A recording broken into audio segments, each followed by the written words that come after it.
마태복음 25장 1절. 그때 천국은 마치 등을 들고 신랑을 맞으러 나간 열 처녀와 같다 하리니 그 중에 5은 미련하고 5은 설기 있는지라. 미련한 자들은 등을 가지되 기름을 가지지 아니하고 설기 있는 자들은 그릇에 기름을 담아 등과 함께 가져갔더니 신랑이 드디 오므로 다 졸며 잘세.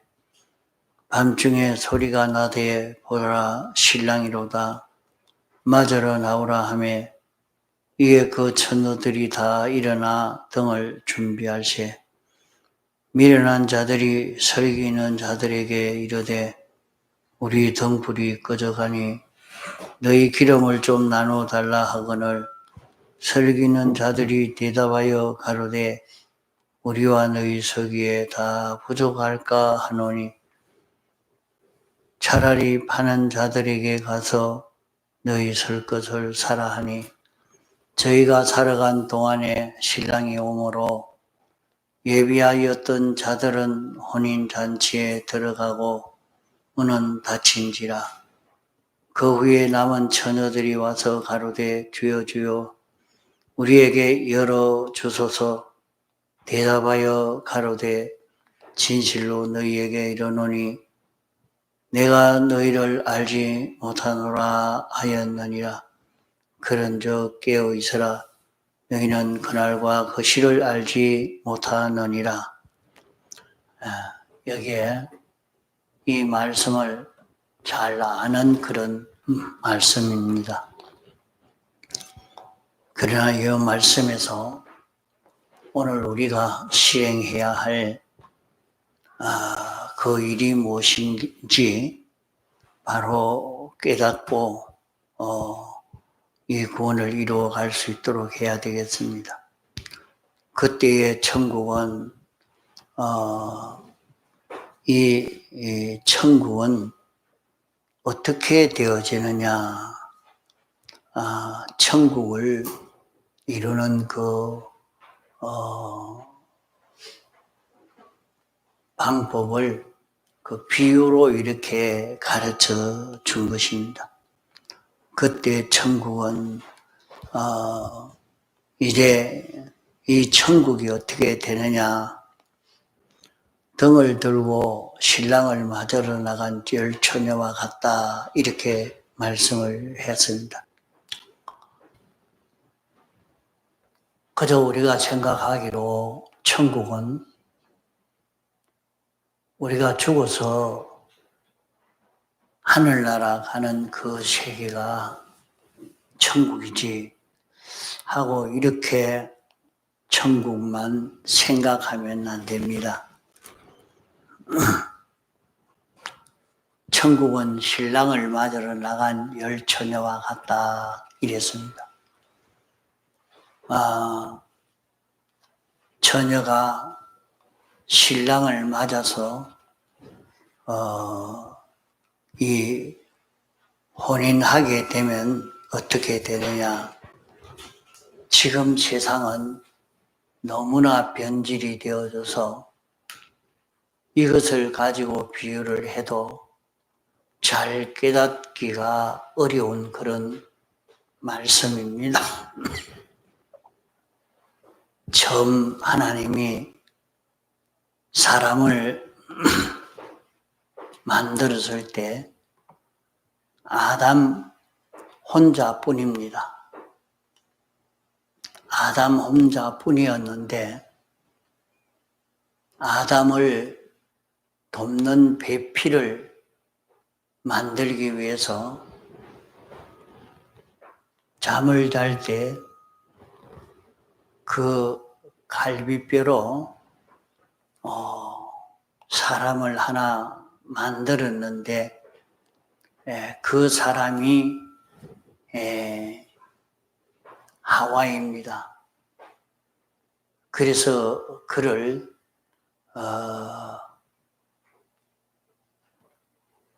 여자라 이렇게稱했습니다.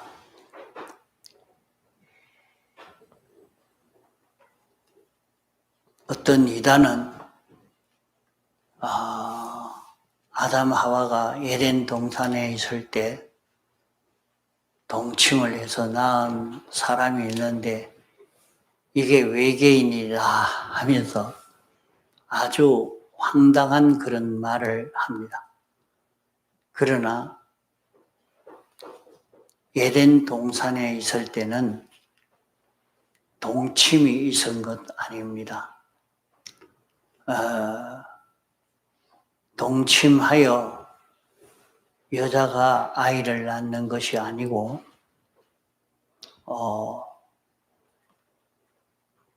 아담에게 돕는 배필이 아담 혼자 있어서는 안 되겠고 아담이 하는 일을 돕는 사람이 있어야 되겠다 해서 하나의 돕는 사람으로 하나님이 잠잘 때 자고 나니까 사람 한 사람이 만들어진 것입니다. 자고 나니까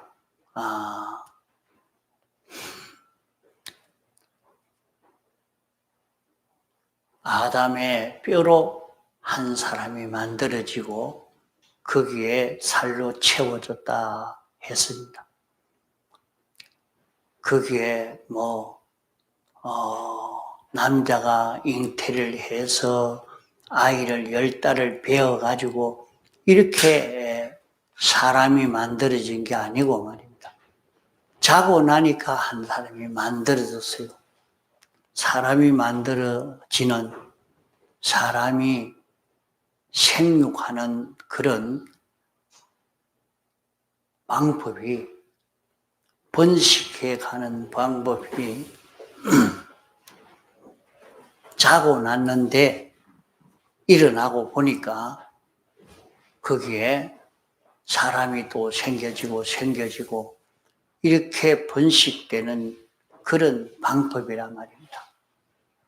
남녀가 동침을 해야 사람이 생겨지는 그런 법칙이 아닙니다.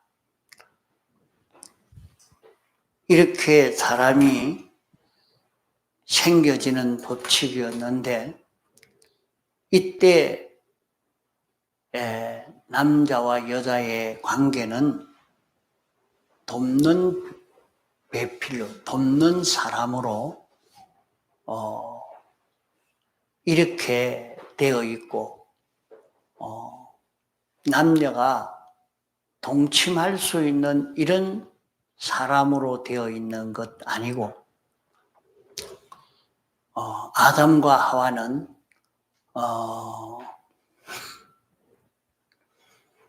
아담 생각과 하와 생각이 하나가 되어서 아담이 하는 일을 하와가 알고 돕고 위하는 그런 위치에 있습니다.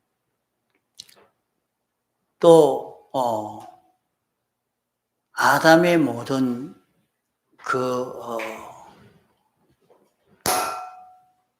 생활이 아담이 하는 것이 아담이 누리는 것이 하와도 다 누릴 수 있는 아담의 기쁨이 하와의 기쁨이 되어지는 그런 관계에 놓여 있는 것입니다.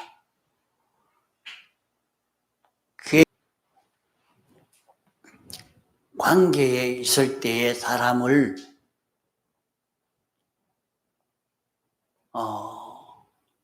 생명사람이라 합니다.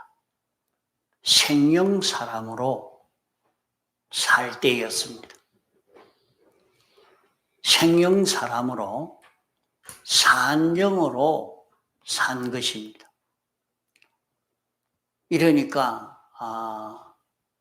그들의 그 실력도 하나님과 같은 그런 실력이 있는 이런 자로 살 수 있는 그런 때였습니다. 이 사람이 타락이 되고 난 다음에 하나님이 인생에게 징계로, 저주로 준 것이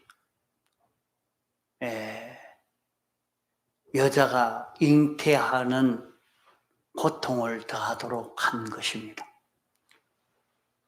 그것은 여자가 남자를 미혹했기 때문에 그로 인해서 여자가 아이를 낳고 고생을 해야 된다. 고통을 당해야 된다. 그렇게 하면 여자는 구원을 이루게 된다. 이렇게 말씀했습니다. 그러나 요사이는 사람들이 아이를 낳기 싫어합니다. 그러면 저는 몸매도 유지하고 아름다움도 유지하고 좋을 것 같지만은 그 속에 죄를 정리할 수 있는 그 길이 너무 줄어지고 없어져서 그로 인해서 구원을 이룰 수 없는 사람이 되어져 갈 것입니다. 해산함으로 구원을 이룬다 했습니다. 그래서 아이를 낳아 기름으로 구원을 이룰 수 있게 했습니다. 또 남자는 내가 관리해야 될 것이 하와의 말을 듣고 죄를 범했기 때문에 너는 등골에 땀이 흐르도록 일을 해라. 이래서 남자는 힘들게 일을 해야 됩니다.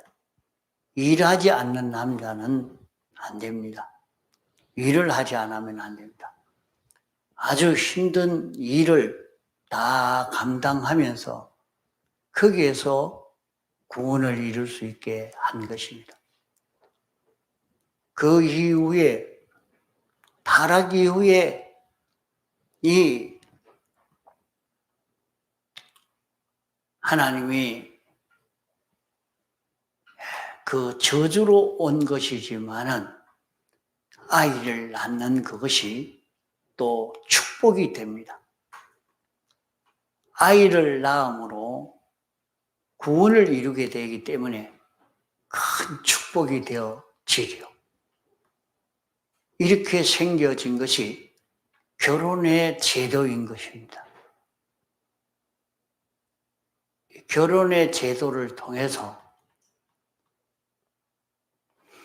하나님과 우리와의 그 관계를 가르쳐주는 자연계시로 나타낸 것입니다. 그래서 여기에 천국은 어떤 세계냐, 등을 들고 신랑을 맞으러 나간 열 처녀와 같다. 여기 열 처녀는 열은 모든 택함받은 성도, 택함받아 부르심받은 성도요. 등은 성도의 육을 두고 말합니다. 육을 두고 말합니다. 구원받은 육을 두고 말합니다. 그러면 천국은 처녀가 등을 들고 등에다가 불을 켜서 등을 들고 가야 신랑을 맞이한다 하는 것입니다. 낮에는 등불을 켤 필요가 없겠죠. 밝으니까. 신랑이 올 때 초저녁에 오면 좋겠지만은 밤중에 왔다 그러죠. 그 등불을 켜서 이렇게 신랑을 기다리는데 점점 어두워져 가니까 등에 기름을 넣었지만은 그 기름이 다 달아서 미련한 다섯 처녀는 뭐 그렇게 기름 준비할 필요가 있느냐 하고 기름 준비하지 않고 설기 있는 처녀는 신랑이 늦게 올지 모르니까 이 기름 가지고 다 안 될 것이니까 기름을 준비해야 되겠다 하고 그릇에 기름을 준비했다고 했습니다. 이러니까 신랑이 밤중에 오니까 기름이 다 달아서 불이 꺼져가는 미련한 다섯 처녀는 그만 우리 등불이 꺼져가니까 너 그 기름을 좀 나눠 달라 하니까 우리가 기름을 준비했지만은 우리 서기에는 족하지만은 내가 너희에게 나눠주면 너희도 모자라고 나도 모자라고 그러니까 차라리 너희들이 가서 파는 자들이 가서 기름을 사오너라 이렇게 하니까 미련한 다섯 처녀는 기름 사러 갔습니다. 설기 있는 처녀는 준비한 기름으로 등불을 켜서 신랑을 맞이해서 혼인잔치에 들어갔고 문은 닫혔다 했습니다. 근데 밤중이 됐는데 밤중에 기름 사러 가려고 갔지만은 아마 여기에 기름을 사왔다 하는 것은 기록하지 않은 것 보면 기름을 팔겠습니까? 밤중에 파는 자도 누워 자야지. 그러니까 살 수가 없었던 것 아닌가 이렇게 생각이 됩니다. 이러니까 미련한 다섯 처녀가 다시 와서 문을 열어달라고 문을 두드리니까 문 두드리는 소리를 신랑이 들었습니다. 몰랐는 것도 아니고 문을 두드리니까 그 소리를 듣고 나는 너희들을 도무지 알지 못한다. 이 악한 자들아 나를 떠나가라 하고 그들을 배척해서 저들은 혼인잔치에 들어가서 신랑을 맞이할 수 없었던 사람이 됩니다. 그러면 신랑을 맞이한 사람과 맞이 못한 사람은 어떤 차이가 있겠는가? 여기에 신랑을 맞이한다는 말은 무슨 말인가? 이것은 신랑을 맞이해서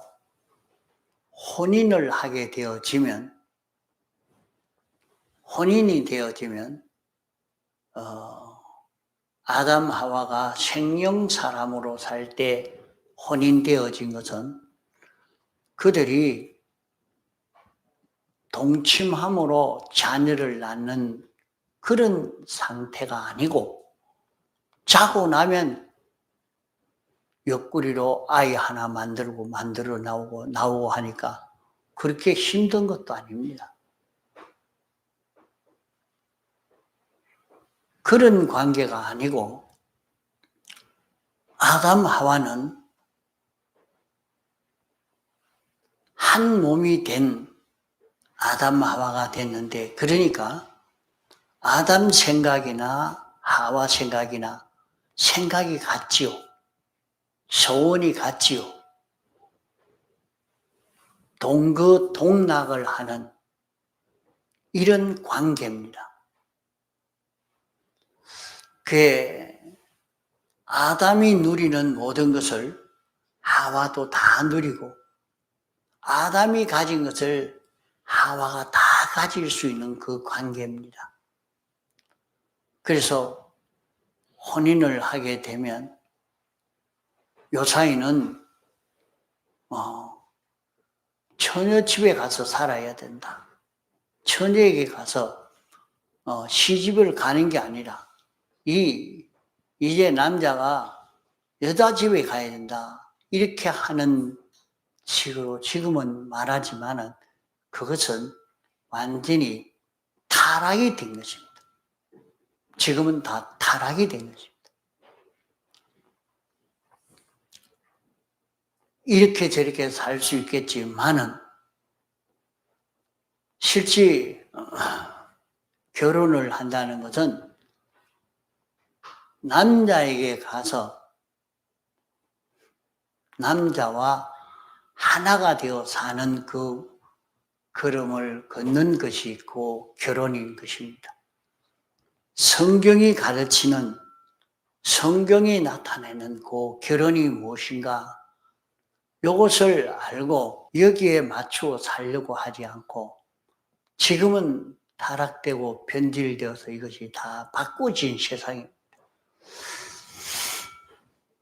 그렇게 얘기하면 다 비웃고 듣지도 않을 말이겠지만은, 그러나 이게 타락이 되어지니까 이 열 처녀의 비유의 말씀을 읽고 들어도 그게 무슨 말인지, 왜 그렇게 돼야 되는지, 이 자체가 하나도 이해를 할 수 없는, 성경을 알 수 없도록 되어지는 그런 이 세상으로 이렇게 변질되고 있는 것입니다. 지금 말하는 것은 타락된 결혼 제도에 대한 말이 아니고 성경이 가르쳐주는 이 결혼되면은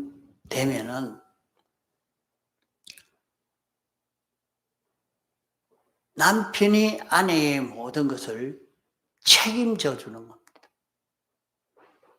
아내의 모든 잘못도 부족도 다 남편이 책임지는 것입니다. 남편 모든 소유는 아내의 소유가 됩니다. 아내의 것이 아니지만은 아내가 다 가질 수 있는 자기 것이 됩니다. 남편의 모든 지위도 권위도 다 아내가 누릴 수 있게 되어집니다. 남편의 기쁨도 아내도 다 누릴 수 있는 이 관계가 되어지는 것이 결혼의 제도로 이루어져 가는 것입니다. 옛날은 다 이런 제도로 결혼이 이루어졌지만은 이 결혼의 제도가 바꾸어졌습니다.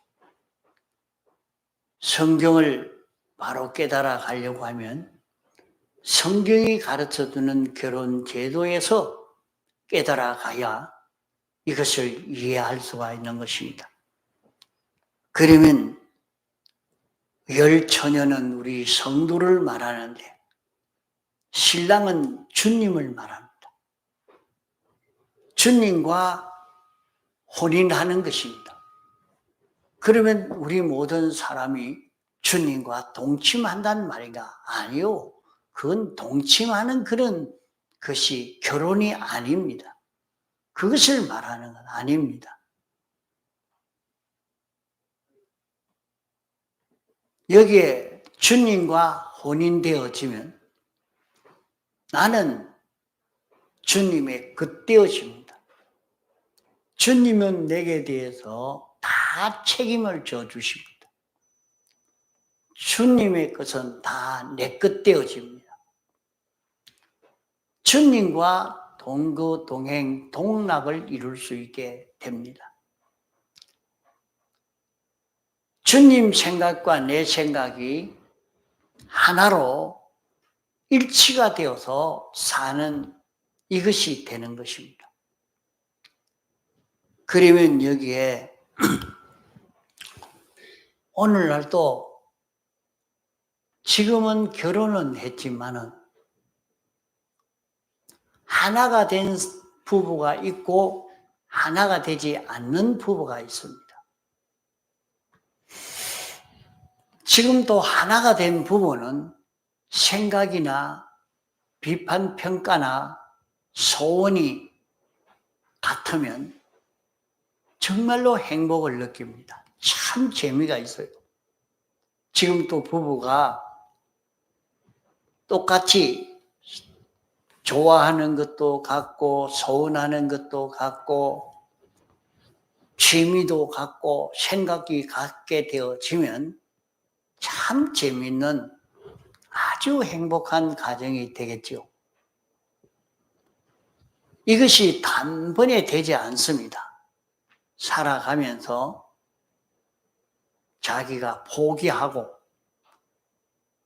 자기 주장을 내놓지 않고 이제 포기하고 상대방 좋아하는 걸 나도 좋아하고 나는 상대방 좋아하는 것을 좋아하고 점점 이렇게 되어져서 부부가 같은 것을 좋아하고 같은 방향을 가고 이러니까 그 가정은 아주 행복되어지는 그런 가정으로 살 수 있는 것입니다.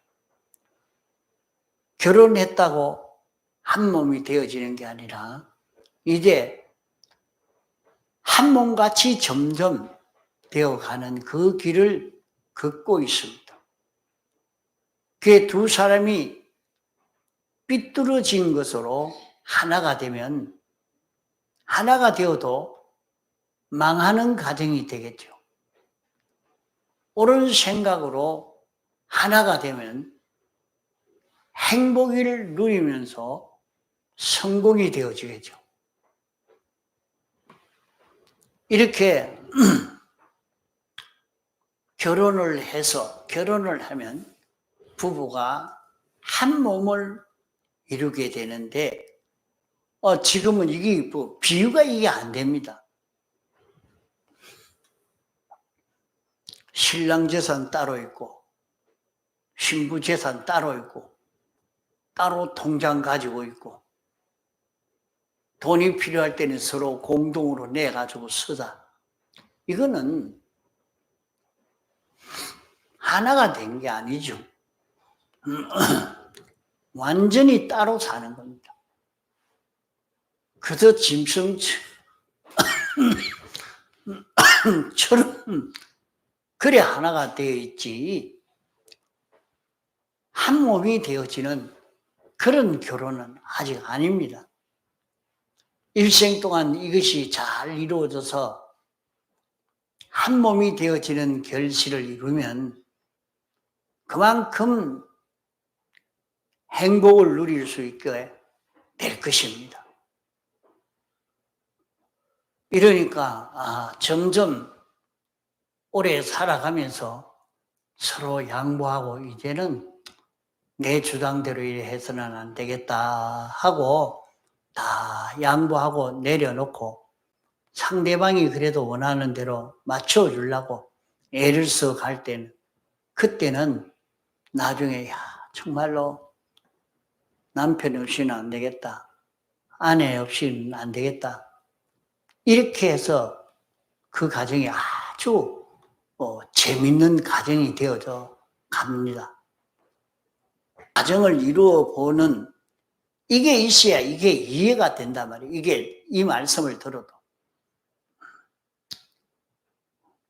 주님과 주님이 신랑이요. 우리 모든 성도는 신부처럼 이렇게 되는 걸 말합니다.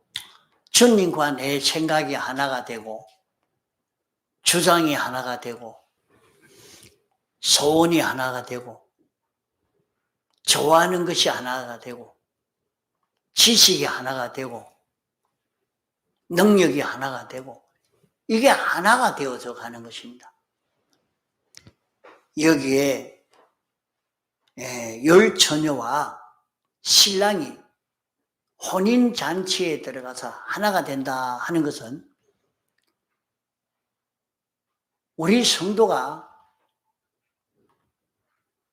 영은 단일체요, 단일성이기 때문에 한 번에 하나가 되어버렸어요. 다 주님과 하나가 되었습니다. 주님과 하나가 안 된 면이 하나도 없는 영이 되었고, 우리의 마음과 몸은 종합체이기 때문에 단번에 다 하나가 될 수가 없습니다. 세포로 말해도 세포가 있는데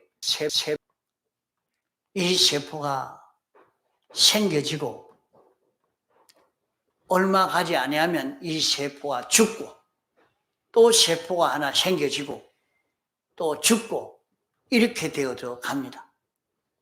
또 우리의 마음의 요소도 수많은 요소가 있습니다. 이것이 주님과 하나가 되어야 된단 말이에요.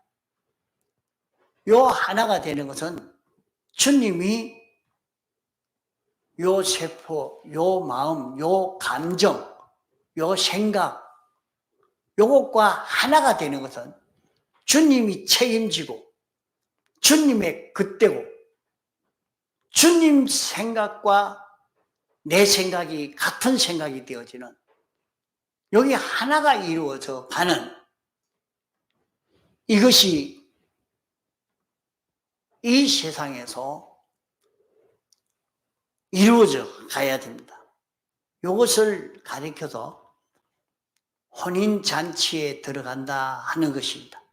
그걸 가르쳐서 말씀하는 건데, 세상에서 우리는 우리의 심신이 수억만 번 주님과 혼인이 이루어져야 됩니다. 주님과 하나가 되어져야 됩니다. 그러면 주님과 하나가 된 것만큼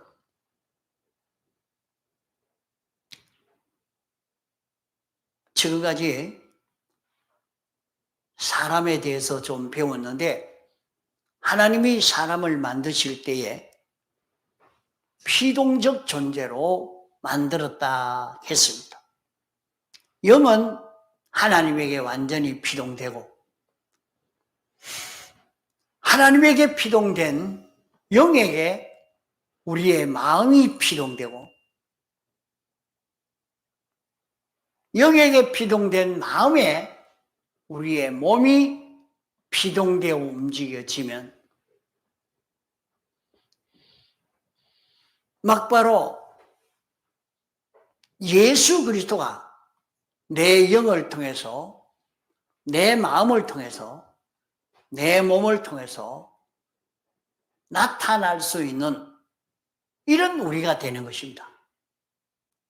그러면 나는 피조물인데 창조주처럼 살 수 있는 자기가 되는 것입니다. 완전자처럼, 전지자처럼 살 수 있는 그런 자기가 될 수가 있는 것입니다. 이래서 우리는 현실마다 주님과 하나 되는 그 기회가 반중이 될 때, 반중에 하나가 되는 결실을 이루게 됩니다. 우리는 언제든지 등불을 들고 있어야 됩니다. 등불은 빛을 나타내는 것인데, 자기가 진리를 알고 믿고 진리대로 살려고 하는 이런 자기가 되어져야 됩니다. 자기가 어떤 형편 처지에서라도 진리를 양보하지 않고 진리대로 살기가 제일 어려운 그것이 밤중인데, 그때에 진리를 양보하지 않고 진리대로 사는 자기가 되면 주님과 자기가 하나가 되어버립니다. 그것이 혼인잔치에 들어간 것이 됩니다. 주님과 자기가 혼인잔치에 들어가서 하나가 되어지면, 그러면 어떻게 됐습니까? 주님 생각이 자기 생각이 되죠. 자, 요 생각면은 주님과 하나가 되고, 요 성질면은 주님과 하나가 되고, 요 지식면은 하나님과 하나가 되고, 이렇게 하나가 얼마나 되었느냐에 따라서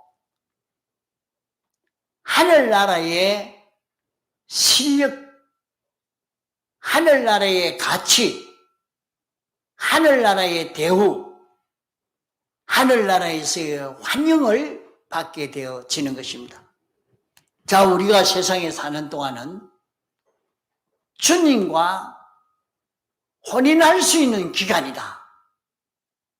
주님과 혼인할 수 있다 하니까 주님과 우리가 동침하는가? 동침한다는 말 아닙니다.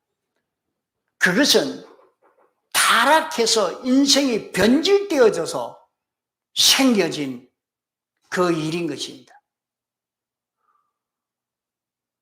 타락되지 않았을 때는, 생명 사람으로 살 때는 그렇지 않았습니다. 이제는 우리는 계약 사람으로 살 수 있고 성령의 사람으로 살 수 있는 이런 우리가 되어진 것입니다.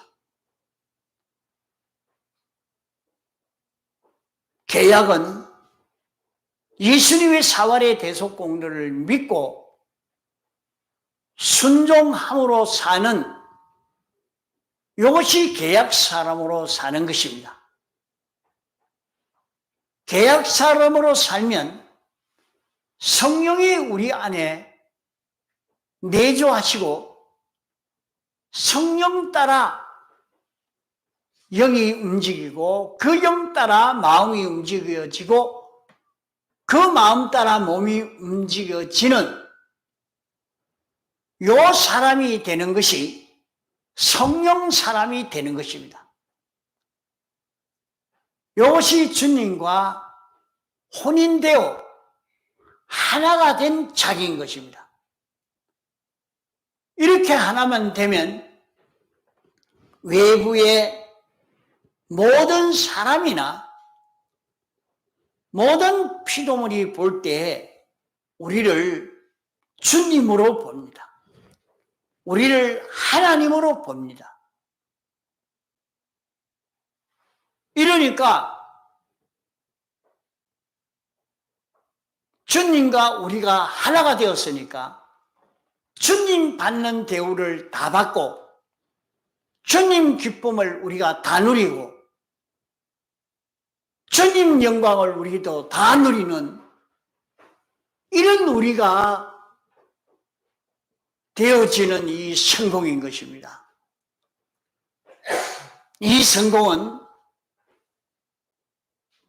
돈벌이에서 성공하는 그런 성공은, 이 성공은 비교가 안 되는 것입니다. 이 성공은 나와 하나님과 하나 되어서 누리는 이런 세계의 성공이라, 그것을 두고 여기에 천국이라 말하는 것입니다.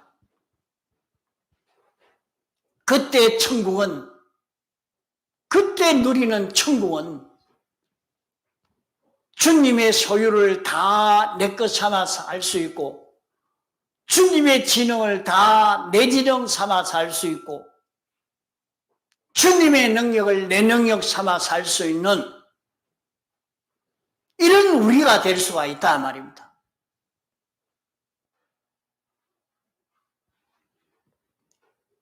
우리는 굉장히 희망이 있는, 소망이 있는 우리입니다.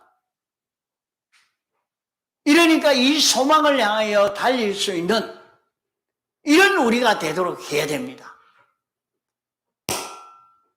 열처녀 비유를 통해서 우리가 미련한 처녀처럼